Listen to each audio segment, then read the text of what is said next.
Happy Thursday. Another winning day, 9 and 4 run. Let's keep it rolling. What's going on, everyone? Welcome back into another episode for Just a Bet Outside. I am your host, Steven, and we have made it to Thursday. Hello there. Hope everyone had a great Wednesday as we get closer to the weekend. That's right. We got more basketball to talk about. Only a 5-game slate today, but we had a 2-1 winning day yesterday. Stressful as hell, but it was a winning day, so we'll take it. And we'll talk about those bets in just a bit. But before I start, I just want to say my thoughts and prayers go out to the friends and family of the Warriors assistant coach that passed away. His name, I'm probably going to butcher it, Dejan Milojevic, something like that. Passed away from a heart attack that he had, I think, at a team dinner, too, which is just awful. He had a family. It sounded like he had 2 kids. Life can be harsh. He wasn't even that old. I don't even think he was 50 years old yet. So just be kind to one another, cherish every day, but life can be tough. So thoughts and prayers go out to him and his family. But tough to transition from that, but we will give it a shot. We had a trade in the NBA that we just wanted to warn you guys. You probably all know already if you're following NBA. Pascal Siakam to the Pacers for Bruce Brown. There was draft picks involved, but player-wise, that was it. That would probably mean Scotty Barnes moves to the power forward position in place of Pascal Siakam. That would be my guess. I don't think I want to touch an under rebounds prop for him anytime soon. So, anyways, I think it's a good trade for both teams, in my opinion. But man, those Raptors are making some moves, that's for sure. But before we get into this, we do have an NFL video for Saturday games coming out later this evening. That's right, Thursday evening. And then the video for the Sunday games with the best bets will be out on Friday. So, stay tuned for those. We hopefully get some more winners, 5-2 in the wild card round. So, before we start in, I got 2 dad jokes. They're really stupid, but I had to give them out. So, here we go. What kind of bear is toothless? A gummy bear. Okay, anyways. Last one. Where do you learn to make a banana split? Sunday school. Get there. Okay, anyways, those are my 2 dad jokes. That's all I got. In this video, we're going to recap yesterday, and then it is power forward day defenses that give up the most points, rebounds, and assists to the power forward positions with all the colored arrows, of course. And then we're going to give you our best bets for the small 5-game slate and wrap it all up with the bets recap. Hit that like button, leave a comment below. It really helps this channel grow. We are getting so close to 20,000 subscribers. I know I've been saying that every day, but we really are getting close, and it's all thanks to you guys. So we appreciate it. Everyone who takes just a little bit of time out of their day to leave a comment, even if it's just to say hi. So we really do appreciate that. But I'm ready to get started, and it starts with the recap. All right, there it is, a 2-1 day. Sexton obviously was avoided with the Jazz and Warriors being postponed. Boncaro, my goodness, this is a guy who just seems to just be a little bit lazier, have cold nights quite a bit. But when he's hot, he is really hot. Today just sucked. He shot like 5 for a million or 6 for a million. It was ugly. The volume was there, guys. He just couldn't make enough shots, and he didn't grab any rebounds. 4 against the Hawks. Unbelievable. Didn't make it happen. We needed overtime, but he lost. Mitchell, under 46.5 PRAs. My goodness, guys. That was dangerous. I was sweating that out, but I knew the whole time that the blowout was a possibility. I mean, during the game, not before the game. I'm not going to sound that smart. But second quarter, halftime hit, and I knew that if they just stretched it out in that third quarter, he would not be playing in the fourth. And thank goodness, the third quarter couldn't end soon enough because Donovan Mitchell was trying his hardest to score, and score some more. But he did go under that high number.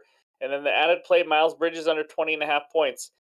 I don't know if I was unlucky or lucky to get that win because Miles Bridges, I think, took 21 shots. That's right. LaMelo Ball on the court, Terry Rozier. Bridges never does that with those 2 guys on the court. He took a million shots, still only made like 8 or 9, and he ended with 19 points. The blowout did help a little bit at the end, but he just didn't get any points in the fourth quarter. Thank freaking goodness, and he ended with 19. So, anyways, got to have a little bit of luck. 2-1 day, 9-4 run now. If I only win the next 21 straight, we will match that 30-4 run at the beginning of the season. Pretty simple, huh? Sounds easy enough. But anyways, props have moved now to 72-64, up 2.29 units. Overall, 97 and 88, up 9.26 units as we near the 10-unit mark. So let's try to keep it rolling. But before we get into the best bets, let's talk some power forwards. All right, those are the defenses giving up the most points to the power forward position in the last 15 days. The Kings up there at almost 29 points given up. The arrows indicate the matchups. If you are new to this, we just started adding that thanks to some comments from you guys, so I appreciate that. It was a good idea. But we got Mr. Laurie Markkinen facing the Oklahoma City Thunder. We're going to talk about this game later, but that is going to be a great game. But Markkinen averaging 25.7 points per game. Thunder giving up 25.26. And then we got Julius Randle of the Knicks averaging 24.1, taking on the fifth team that gives up the most points to the power forward, if I made sense there, in the Washington Wizards. And then Carl Anthony Towns of the T-Wolves facing the Grizzlies, who have given up the third most points to the power forward position. I know Cat can be a little hard to trust sometimes because he likes to get in foul trouble and things like that. But anyways, Giannis leading the way at 33.5 after being a late scratch to yesterday's game, which was just didn't make any sense. But it probably helped with my blowout, so I can't complain. But anyways, I mean, I can't complain. It's stupid. It's the NBA. They shouldn't be just scratching people from playing an hour before with no heads up. But anyways, we've already ranted about that. So those are the points per game to the power forward position. Let's check out the rebounds now. We got the 76ers up there giving up 12 rebounds to the power forward position in the last 15 days. Only two matchups here. We got Randall, of course, playing the Wizards. Decent matchup there. And Karl Anthony Towns yet again to the Grizzlies. Maybe check the numbers, see if you like some points plus rebounds on those two, since they are good matchups. And then let's go check out the assists now. And there we go. We got three matchups. We got Jalen Williams of the Thunder averaging 6.6 assists per game, taking on the Jazz, who are giving up the ninth most assists to that position. Again, this is a stat where it's just not a huge difference. It's a total of not even a total assist from number 1 to the number 10 team. So just keep that in mind. Julius Randle, 5.3 up there yet again, the triple crown against the Wizards, 5.2 assists given up. And Pascal Siakam of the Indiana Pacers. That is weird to say. 4.8 assists per game. Of course, that's with the Raptors, so take that for what it is. Going up against the Kings, giving up 5.18 assists per game. I'm not even 100% sure Siakam is going to be ready to play with his new team. So just check that out. I haven't seen the news yet. I may have missed it, but sometimes it takes a day or two to really suit up. But anyways, those are the matchups for the power forwards in the last 15 days. Take a screenshot. Hopefully, this helps you get some winners. And now it's time to move on to the best bets. All right, this first game takes us out to Utah. We got the Jazz hosting the Oklahoma City Thunder Sonics. Thunder -3, total 246.5. Gets the spread. Thunder 26-13-1 ATS, 10-8-1 ATS on the road. Jazz 25-16-1 ATS, 16-4 at home. The best home against the spread team in the NBA. Over under Thunder 24-16 to the over. Jazz 22-19-1 to the over. I feel like we've talked about these two teams every single day, but this is a great game. I'm excited for it. Red hot Jazz team playing unbelievable all around right now, not just at home, but especially at home, against a Thunder team that's looking to bounce back after losing two tough games to the Lakers and the Clippers there in LA. If I had to pick a side, it's just a gut pick, guys. This is a tough one for me, but I lean Thunder -3. I think they just finally bounce back. They don't lose three in a row, but man, winning in Utah the way Utah is playing, if Thunder won by 10, I wouldn't be shocked. If the Jazz won by 10, I wouldn't be shocked. I will say that. But my best bet in this game, it's a same game parlay. It's 3 legs. If you can't do it, I got some alternatives, so we'll talk about it. Here we go. It is Colin Sexton, 15 plus points, Jalen Williams, 15 plus points, and Laurie Markkinen, 8 plus rebounds. Put that together, you get plus 102 on DraftKings. I'm going to talk about each leg here just for a little bit. So Sexton, 15 plus points. I made a bet on him, obviously, yesterday. They got voided over 19.5 points. I don't mind his over 19.5 again if you want to do that. Honestly, if you just want to make that a single bet and not worry about anything else, I don't blame you. I was close to doing it. Something just got me to this way. So let's talk about it. He's been super efficient. I'm going to say some of the same things I talked about in the video. He's averaging like 1 point per minute lately. It's just been insane. And he scored 15 plus points in 17 of his last 20 games, 19 plus points in 6 straight games. He's running hot right now, shooting 13 for 22 from the 3-point range, his last 22 shots. I've talked about that in the video yesterday also. And I also said this. I'm going to keep repeating it because I'm sure you don't remember all the details. But in his last 9 home games, where he has played 20 or more minutes, which he absolutely should in this game, he has scored 20 plus points in all 9 games. That's why I don't mind over 19.5 at all. All I need is 15 out of him. So he's facing the Thunder, who are average giving up points to the shooting guard position, but they bring a top 10 pace, fastest pace in the league. So that's a top 10 fastest pace, in the league. So that's obviously a bonus. I just need 15 plus. I like his over 19.5. You guys do what you want with it. There's also an option for 18 plus or something like that on DraftKings. So, anyways, that's first leg. Second leg, Jalen Williams has been kind of a beast for the Thunder lately. He has scored 15 plus points in 10 straight games now. So we got a guy on the first leg scored 15 or more in 17 of the last 20. Jalen Williams scored 15 or more in 10 straight games. He's taken a pretty big role with the Thunder this year. He's averaging 18.6 points per game, 22.6% usage, which is pretty good, especially since you have SGA taking up most of that. He's shooting 45% from 3-point range this year, and he has now taken 14 plus shots in 4 of his last 5 games. He's scored 25 points in each of the last 2 games. So, I mean, 15 is a pretty low total for him. And one of those was the Clippers, obviously, a very good defense. He now faces a Jazz team. Great matchup. Given up the 6th most points to the power forward position in the last 30 days. So, I mean, to summarize it, great matchup. He's playing well. Done this in 10 straight. Give me Jalen Williams for 15 plus points. And the final one, we've talked about this guy on the glass a few times lately, too. Mr. Lauri Markkanen, 8 plus rebounds. His line is 9.5 right now. I took it down to 8 plus rebounds on DraftKings. He's done 8 plus rebounds or gotten 8 plus rebounds in 6 straight games now, and in those 6, he's actually had 9 plus rebounds in 6 straight. He is averaging 15.7 rebounds chances per game in the last 6 games. And in that span of the 15.7, he is getting 11.2 rebounds per game over the last 6.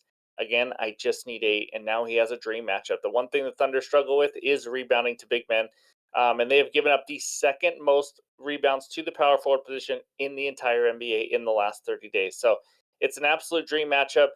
I don't mind Lauri Markkanen over 9.5. You can get over 8.5. Obviously, that's great. Maybe Lauri Markkanen double sprinkle, not a bad option either.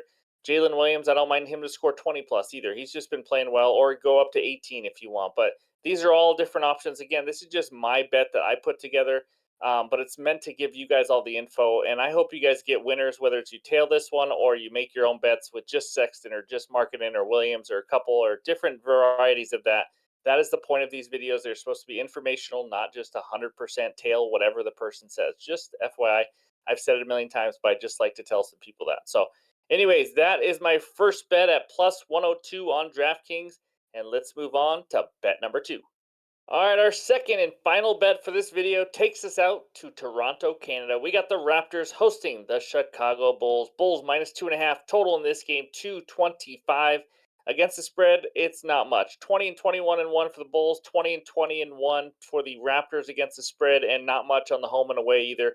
Over under Bulls 22 and 20 to the over, Raptors 23 and 18 to the over.